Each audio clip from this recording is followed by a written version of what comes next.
Ce dimanche 9 mai, dans son émission C'est médiatique diffusée sur France 5, Mélanie Taravant a parlé de l'Eurovision avec ses invités.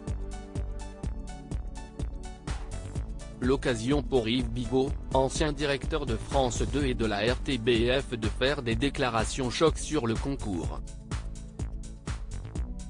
L'édition 2023 de l'Eurovision se prépare. Samedi 13 mai, à Liverpool, plusieurs artistes se produiront sur scène pour tenter de remporter le titre. Lazara a été choisie pour représenter la France au concours. Ce dimanche 9 mai, dans l'émission C'est médiatique diffusée sur France 5, Mélanie Taravant a parlé de cet événement avec ses invités. Ainsi, elle a notamment reçu le groupe Madame Monsieur qui, en 2018 a participé à l'Eurovision. Comment ça s'est passé pour eux? On est dans des rails parce que s'il y a beaucoup de travail, ce n'est pas juste une journée.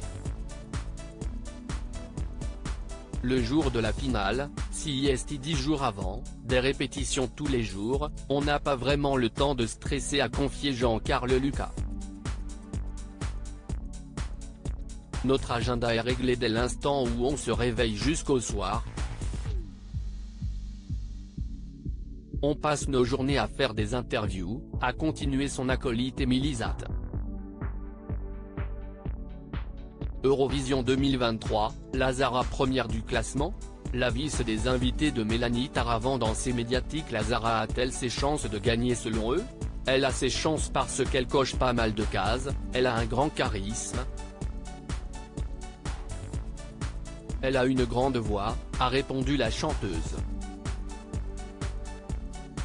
Yves Bigot, ancien patron de France 2 et de la RTBF, a lui aussi donné son avis sur la québécoise. Elle a le look différent, a priori elle a la voix, le personnage. Elle a le tempo disco et ça passe dans tous les pays, y compris les pays de la grande variété qui ont 25 ans de retard sur ce qui passe en réalité dans la musique aujourd'hui, a-t-il analysé.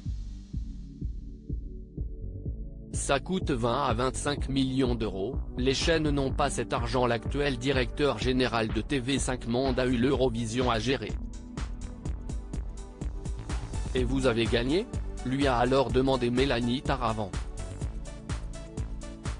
Ce à quoi il a répondu, non. J'avais ordre de perdre.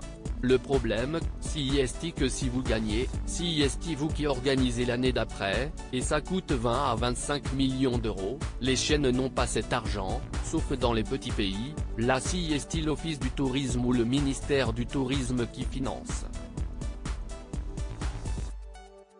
Une somme jugée énorme et colossale par la présentatrice. Yves Bigot a continué son propos, quand j'étais à France 2, j'avais ordre de perdre et à la RTBF, j'avais ordre de perdre. La RTBF, ils avaient gagné quelques années avant, ils ont été obligés de licencier 2000 personnes à cause de ce que ça avait coûté, a-t-il lâché. À lire aussi Eurovision 2023, la direction de France Télévisions s'explique après l'annulation du concert de Lazara.